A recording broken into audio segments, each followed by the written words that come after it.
అతను భక్తి కలిగిన మనుష్యుడు. ఆదివారపు ఆరాధన పొరపాటును వదిలిపెట్టడం. కంపెనీలో చెప్పాడు, సార్ మీరు సోమవారం నుంచి శనివారం వరకు బండ చాకరీ చేసుకొని చేస్తా, ఆదివారం ఒక్కరోజు మాత్రం డ్యూటీకి రమ్మనదు. Please sir, please sir. చాలామంది అధికారులు ఆయన మంచితనం నమ్మకత్వాన్ని చూసి ఆదివారం ఆయన డ్యూటీకి రమ్మనేవాళ్ళు కాదు. ఒక అతను అతని మీద పంతం కట్టి లేనిపోయిన పితృలు చెప్పి అతను ఆదివారం వస్తేనే సరే, లేకపోతే నేను నూరుకోను, రివర్స్ అయ్యాడు. కాదన్న పరిస్థితిలో ఆయన పిలిచారు, బాబు ఆదివారం నువ్వు డ్యూటీకి రావాల్సిందే, ఆరాధన ఉంటే తర్వాత ఇంకో రోజు ఎప్పుడైనా వెళ్ళొచ్చో, నువ్వు ఆదివారం రావాల్సిందే అంటే, సార్ నాకు డ్యూటీ వద్దు సార్, నేను ఆరాధనకి వెళ్ళిపోతాను అని చెప్తే ఉన్నపాటున ఆయన డ్యూటీలోంచి తీసేశారు. దేవుని స్తుతిస్తూ ఉన్నారు, ఉద్యోగాలు ప్రయత్నం చేశారు. ఓ రోజు ఆయన చొక్కాకి ఉన్న గుండీలు ఊడిపోయినాయి. ఆ రోజుల్లో ఎప్పుడో ఒక చిన్న గుండు పిన్ను ఒకటి ఉంటే ఆ గుండు పిన్ను తీసుకొని చొక్కాకి పెట్టుకున్నాడట. అక్కడ తోట పని ఉంటే ఆ తోట పని చేస్తా ఏదో దోమకి ఏదో కొడుతుంది అన్నట్లుగా ఇట్లా అన్నాడట. అనే లోపు ఆ గుండు సుద్దిలి పొట్టలు దిగిందట.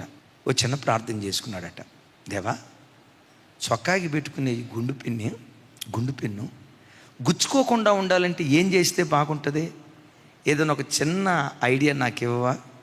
ఒక చిన్న ఐడియా ఈ ప్రభు అంటే వెంటనే దేవుడు సేఫ్టీ పిన్ నమూనా చూపించాడట.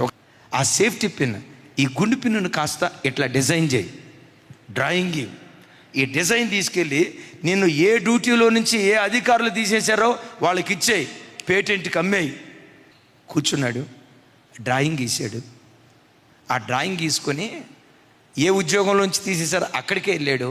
సార్ ఈ గుండు పిన్నుతో పాటు పిన్నీసు కూడా తయారు చేస్తే బాగుంటుంది కదా, పెట్టుకోవటానికి అనుకూలంగా ఉంటుంది కదా, ఒకసారి చూడండి అని అంటే అది చూసి గడగడ వణుకుతా, ఇదిగో ఈ పెయింట్ మాకు ఇచ్చే, నీకు ఎంత కావాలంటే అంత తీసుకో అని చెప్పి ఎంత కావాలంటే అంత ఇచ్చి ఆ పేటెంట్ తీసేసుకున్నారట.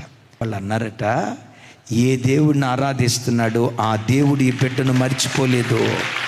దేవుడు పుట్టించే ప్రజ్ఞ ఎలా ఉంటుందో ఒకసారి చూడండి. ఆయన పేరు వాల్టర్ హంట.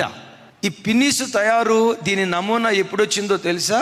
1849 సంవత్సరంలో దేవుని ద్వారా ప్రజ్ఞ పొందుకున్న మనుషుడు దీన్ని తయారు చేశాడు. ఈ నమూనా ఎప్పటికీ చెక్కు చెదరలా. దేవుని కరుణాహస్తం నీకు తోడుగా ఉంది. నీ మాట తీరు ఓ ప్రభావవంతంగా ఉంటుంది. నీ నడక పడక, నీ హావభావాలు, నీ చదువు, ఉద్యోగ, ఏ రంగంలోనైనా ఓ ప్రభావశీలిగా బ్రతకటానికి దేవుడు కృప చూపిస్తాడు.